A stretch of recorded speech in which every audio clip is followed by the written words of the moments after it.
আরে তুই দোকানে কি করতেছো? যা বাসায় গিয়ে পড়াশোনা কর। বাবা আজকে আপনার হ্যাপি বার্থডে, আমি আপনাকে উইশ করতে আসছি। হ্যাপি বার্থডে বাবা। যা ঠিক আছে, এখন ঘরে গিয়ে পড়তে বস। হ্যাপি বার্থডে বাবা। আরে আমার জানে জিগের ছেলে চলে এসেছে। আরে থ্যাংক ইউ বাবা, থ্যাংক ইউ। এই নে বাবা 500 টাকা রাখ, আর গিয়ে সবার সাথে পার্টি কর। বাবা আমারও 500 টাকা লাগবে।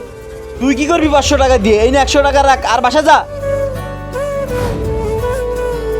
আরে আমার কলিজার টুকরা চলে এসেছে। কি করেছিস তুই 500 টাকা দিয়ে? বাবা আমি আমার বন্ধু সবগুলাকে পাঠিয়ে দিছি। আর তুই কোন জায়গায় 100 টাকা এগুলো ফালতু খরচ করছিস? বাবা ওই দিন আপনার চশমা ভেঙে গিয়েছিল। আরে বাবা সজমাই তো ভেঙে গেছে, তো কি হয়েছে? চলো। আমি আপনার চশমা ঠিক করে নিয়ে আসছি। মেয়ে সন্তান হচ্ছে আল্লাহ তাআলার রহমত। যাদের কাছে মেয়ে সন্তান নাই তারাই বুঝে মেয়ের অভাব।